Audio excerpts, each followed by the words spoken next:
হাসপাতালের পরিবেশে যদি পরিষ্কার না থাকে তবে রোগী সুস্থ হয়ে ওঠার প্রক্রিয়া ব্যাহত হয় এবং সংক্রমণের ঝুঁকি বহুগুণ বেড়ে যায়।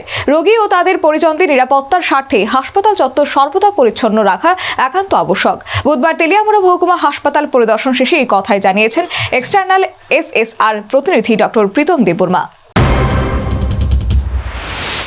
সরকারি স্বাস্থ্য ব্যবস্থার গুণগত মান ও পরিবেশগত স্বচ্ছতা নিশ্চিত করতে বুধবার তেলিয়ামুড়া মহকুমা হাসপাতালে গুরুত্বপূর্ণ পরিদর্শন করলেন এক্সটার্নাল SSR প্রতিনিধি চিকিৎসক প্রীতম দেববর্মা।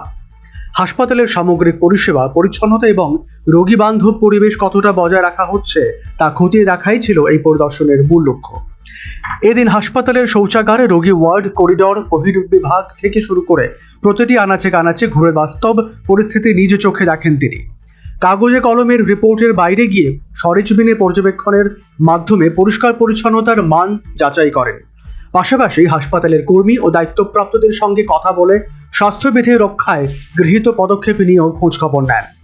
পরিদর্শন শেষে চিকিৎসক প্রীতম দেববর্মা বলেন, হাসপাতালের পরিবেশ যদি পরিষ্কার না থাকে তবে রোগীর সুস্থ হয়ে ওঠার প্রক্রিয়া ব্যাহত হয় এবং সংক্রমণের ঝুঁকি বহুগুণ বেড়ে যায়। রোগী ও তাদের পরিজনের নিরাপত্তার স্বার্থে হাসপাতাল চত্বর সর্বদা পরিচ্ছন্ন রাখা একান্ত আবশ্যক। পরিষ্কার পরিবেশই যে উন্নত চিকিৎসা পরিষেবার প্রথম শর্ত, সে কথাও তিনি তুলে ধরেন। আজকে তারা এক্সটার্নাল অ্যাসেসমেন্ট করার জন্য আমি হাসপাতাল ভিজিট করতে আইছি, যাতে হাসপাতাল পরিষ্কার আসেনি, যাতে রোগীরা আরো ভালো পরিষেবা দিতে পারে।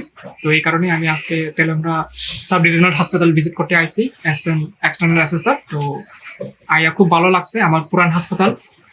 তো সবাই স্টাফ সব ভালোই, পেশেন্টও মোটামুটি ভালোই আছে এখানে। তো জায়গাটাই ভালো। কি মানে হসপিটালের পরিবেশটা বর্তমানে কেমন আছে, কেমন পাইলি? হসপিটালের পরিবেশ ভালোই আছে, কিন্তু আশা করি আর একটু ইমপ্রুভ করা যায়, কিন্তু ভালোই আছে।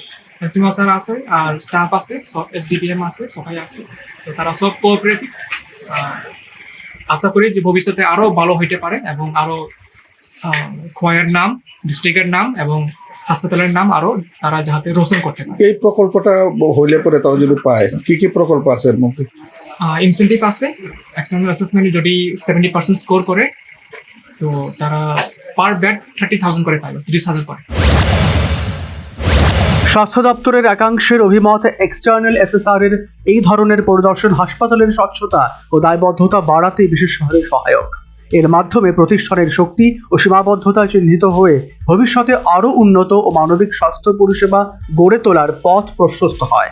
স্বচ্ছতা, সচেতনতা ও দায়বদ্ধতা, এই বার্তা নিয়ে এই ধরনের পরিদর্শন তেলিয়ামুড়া মহকুমা হাসপাতালের পরিষেবা মান উন্নয়নে ইতিবাচক প্রভাব ফেলবে বলেই আশা করছে স্থানীয় মানুষ ও স্বাস্থ্য সচেতন মহল। Bureau report, news vanguard.